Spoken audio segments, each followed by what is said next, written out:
Assalamualaikum warahmatullahi wabarakatuh. Waalaikumsalam warahmatullahi wabarakatuh.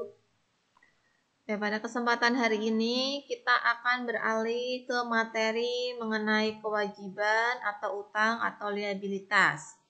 Nah, sebelumnya kita sudah belajar mengenai akun harta. Dalam akun harta kita belajar mengenai 5 jenis harta. Ada harta tetap, kemudian ada harta lancar, ada harta tetap tidak berwujud dan harta tetap berwujud, kemudian ada harta investasi dan ada harta lain-lain. Nah, setelah kita belajar mengenai harta, kita beralih ke akun kewajiban, utang atau liabilitas. Di sini dijelaskan untuk akun kewajiban merupakan utang perusahaan yang harus dibayar kepada pihak lain dalam jangka waktu tertentu atau tuntutan seseorang atau kelompok perorangan terhadap kekayaan perusahaan. Kewajiban digolongkan dengan urutan berdasarkan jangka waktu pelunasannya. Nah, jadi kewajiban itu merupakan utang dari perusahaan yang harus kita bayarkan dalam jangka waktu tertentu atau dalam jangka waktu yang sudah disepakati antara peminjam dengan pemberi pinjaman. Tuh. Nah, di sini untuk kewajiban itu terdiri dari kewajiban lancar dan kewajiban jangka panjang. Nah, yang akan kita bahas mengenai kewajiban lancar. Disebut juga utang jangka pendek. Nah, kewajiban lancar adalah utang yang harus dilunasi dalam jangka waktu kurang dari 1 tahun. Nah, jadi kalau misalkan ada utang yang dilunasinya itu kurang dari 1 tahun, itu merupakan kewajiban lancar atau ada yang menyebut juga utang jangka pendek. Nah, di sini untuk utang kewajiban lancar itu ada beberapa contohnya. Di sini ada utang wesel atau wesel bayar, adalah surat janji pengakuan bersedia untuk membayar sejumlah uang tertentu pada waktu tertentu kepada siapa saja yang tercantum dalam surat tersebut atau yang ditunjuk.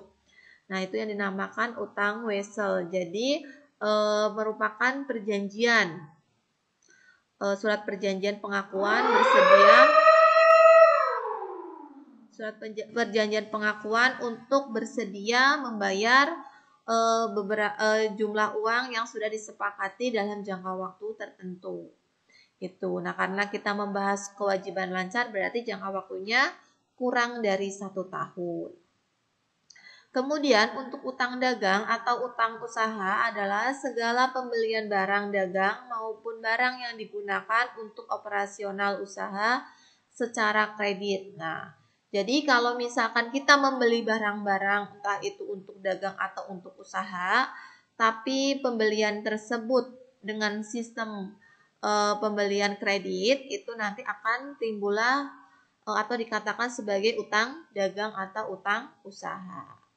Nah, kalau besok kan tadi perjanjian untuk membayar sejumlah uang. Kalau utang dagang itu berarti pembelian barang atau dagangan itu secara kredit. Itu perbedaannya.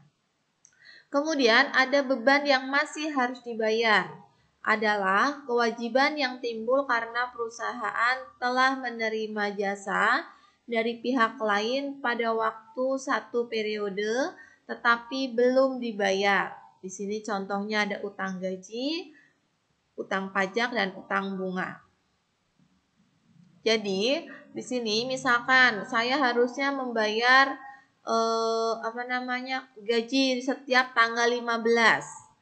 Nah, ternyata di tanggal 15 September kemarin saya belum membayar. Nah, berarti itu akan menjadi utang gaji. Utang yang harus saya bayar terhadap gaji karyawan saya. Tuh. Nah, kalau pajak itu kan pajak kita bayarnya per akhir periode. Jadi setelah penutupan laporan keuangan kita. Nah, itu baru dibayar. Tapi kita harus menyiapkan dana untuk membayar pajak tersebut. Makanya disebut dengan utang pajak. Nah, kalau utang bunga, misalkan kita meminjam ke bank. Kemudian ternyata bulan ini saya hanya dapat mengangsur pokoknya saja, bunganya belum saya bayar. Nah, itu namanya utang bunga. Atau misalkan saya sudah menjanjikan akan memberikan bunga, tetapi saya belum bisa membayarnya. Tuh, itu dinamakan utang bunga. Jadi, beban yang masih harus dibayar itu beberapa kewajiban yang memang harusnya kita membayar tapi kita belum membayarnya, makanya akan selalu timbul utang. Kemudian ada pendapatan yang diterima di muka, adalah kewajiban yang timbul karena perusahaan menerima uang yang lebih dahulu sedangkan penyerahan barang atau jasa dilakukan pada periode mendatang. Contohnya di sini ada sewa diterima di muka dan komisi diterima di muka. Nah, jadi kalau pendapatan yang diterima di muka, itu kita menerima uangnya dulu sebelum kita menyelesaikan pekerjaan tersebut. Itu namanya diterima di muka. Nah, waktu kemarin kita sudah belajar mengenai pendapatan yang masih harus diterima untuk yang harta lain-lain. Nah, itu beda. Kalau pendapatan yang masih harus diterima, itu berarti kita sudah menyelesaikan pekerjaan, tetapi kita belum menerima bayarannya. Tuh, berbeda dengan pendapatan yang diterima di muka. Kita menerima uang dulu, baru melakukan pekerjaan. Itu diterima di muka. Kalau masih harus dibayar, itu berarti masih harus diterima. Itu berarti kita melakukan pekerjaan selesai tapi belum dibayar. Kemudian ada persekot pendapatan. Nah, persekot pendapatan ini misalkan kita dikasih DP dulu untuk beberapa kegiatan atau beberapa pekerjaan. Itu namanya persekot pendapatan. Jadi hanya DP-nya. Nah, itu mengenai kewajiban lancar. Sekarang kita ke akun kewajiban jangka panjang. Di sini dijelaskan untuk akun untuk kewajiban jangka panjang adalah utang yang akan dilunasi dalam jangka waktu lebih dari 1 tahun dengan membayar baik diangsur maupun sekaligus. Nah, biasanya kalau utang jangka panjang itu biasanya kita utang ke bank, pasti jangkanya akan lebih dari 1 tahun. Di sini kewajiban jangka panjang antara lain ada utang obligasi, ada utang hipotek, kemudian ada kredit investasi. Nah, kita bahas dulu. Untuk utang obligasi adalah kewajiban yang timbul karena perusahaan menerbitkan surat-surat obligasi. Nah, tadi kan sudah di awal kita sudah membahas mengenai obligasi dan saham. Jadi kalau obligasi itu surat-surat yang kita terbitkan kemudian bisa kita gunakan sebagai jaminan untuk kita berhutang ke pihak lain, bisa ke bank, bisa ke orang lain. Kemudian ada utang hipotek, adalah kewajiban yang harus dijamin dengan harta tidak bergerak, misalnya tanah dan bangunan. Jadi kita berhutang ke bank, tapi kita jaminannya menggunakan tanah dan bangunan. Itu dinamakan utang hipotek. Kemudian ada kredit investasi, adalah kewajiban yang timbul karena perusahaan memperoleh pinjaman dari pihak lain yang melakukan investasi. Nah, misalkan tadi saya punya perusahaan dengan Ermina, kemudian misalkan Siti Rumina berinvestasi. Nah, nanti bisa saya menyebutnya itu adalah kredit investasi. Yang berikutnya ada kewajiban lain-lain. Adalah utang yang tidak dapat secara layak diklasifikasikan sebagai kewajiban lancar maupun kewajiban jangka panjang. Di sini misalnya adalah utang kepada pemilik saham. Nah, kalau utang kepada pemilik saham kan itu utang internal atau intern. Itu dinamakan kewajiban lain-lain. Nah, setelah kita belajar mengenai kewajiban, kita akan beralih ke akun modal. Di sini modal atau kapital atau ekuitas adalah hak milik atau kekayaan pemilik dalam perusahaan, yaitu sebesar selisih antara total aktiva dengan kewajiban perusahaan.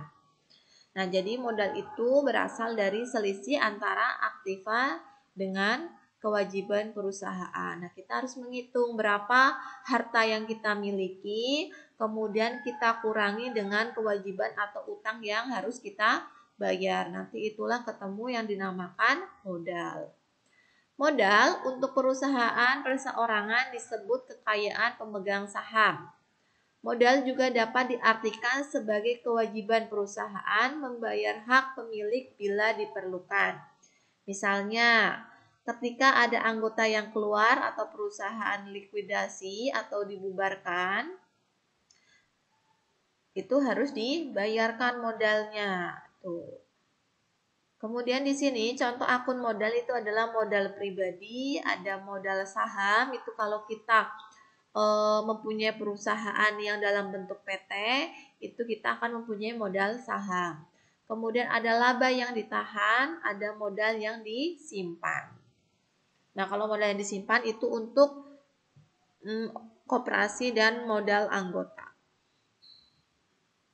Nah, itu mengenai akun modal dan akun kewajiban. Kemarin saya sudah membahas dalam kelompok akun itu ada dua, ada akun real dan akun nominal. Nah, pertemuan sebelumnya kita sudah membahas mengenai akun real. Di dalam akun real itu adalah nama kelompok akun yang ada di neraca, yaitu yang termasuk kelompok akun real adalah harta, kewajiban atau utang, dan modal. Nah, sekarang kita ke akun nominal. Nah, akun nominal itu akun-akun yang ada di laporan laba rugi. Nah, di sini dijelaskan akun yang digunakan untuk mencatat sumber-sumber penghasilan dan menyebabkan terjadinya beban-beban dari satu kesatuan ekonomi untuk menunjukkan suatu jumlah penghasilan atau kerugian bersih pada satu periode tertentu. Nah, jadi untuk akun nominal itu kita harus mencari sumber penghasilannya dan penyebab terjadinya beban-beban atau biaya-biaya yang harus kita keluarkan. Di sini laporan ini sering disebut dengan laporan laba rugi.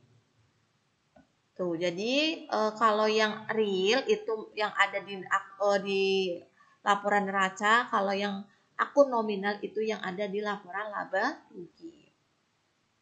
Nah, di sini untuk yang termasuk dalam akun nominal itu ada pendapatan.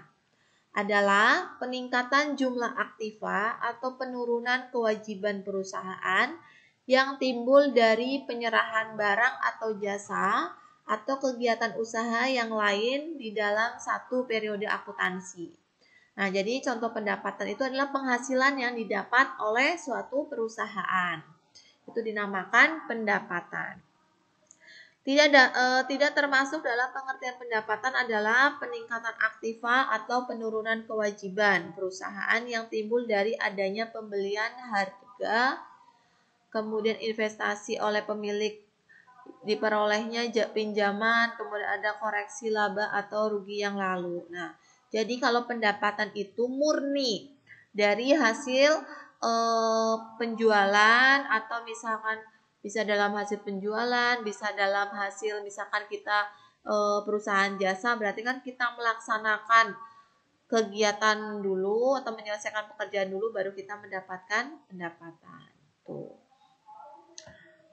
Kemudian pendapatan yang berasal dari penyerahan barang dagang. Nah, itu berarti untuk perusahaan dagang, atau pendapatan yang berasal dari penyerahan barang hasil produksi. Nah, kalau barang hasil produksi itu namanya untuk perusahaan manufaktur.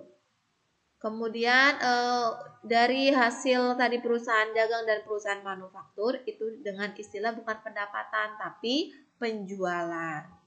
Nah, kalau pendapatan itu untuk perusahaan jasa. Jadi tadi misalkan saya kasih contoh, oh saya ternyata bergerak di perusahaan dagang, berarti hasil dari penjualan barang-barang yang saya jual itu dinamakan penghasilan.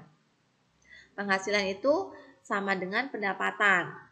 Nah, kemudian kalau manufaktur, misalkan saya punya perusahaan memproduksi kertas. Nah, begitu saya menjual kertas tersebut, berarti saya akan mendapatkan pendapatan dari hasil penjualan.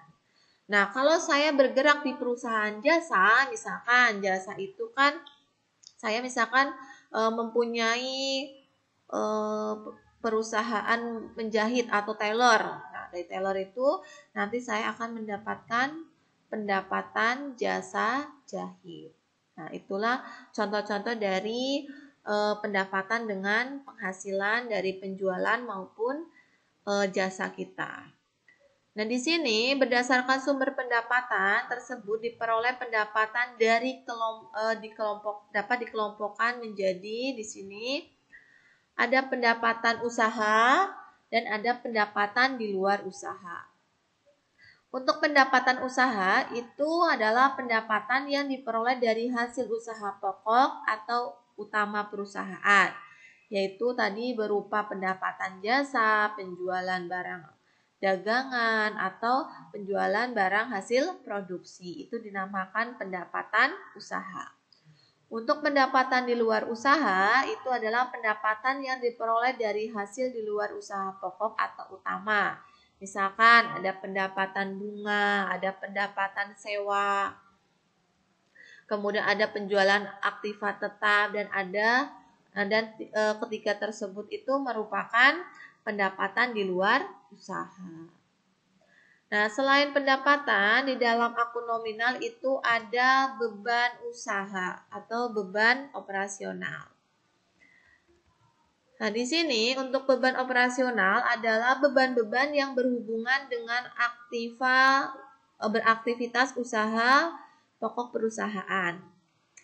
Contohnya itu ada beban penjualan dan beban umum dan administrasi. Untuk beban penjualan adalah beban-beban yang terjadi sehubungan dengan aktivitas penjualan dan pemasaran barang atau jasa.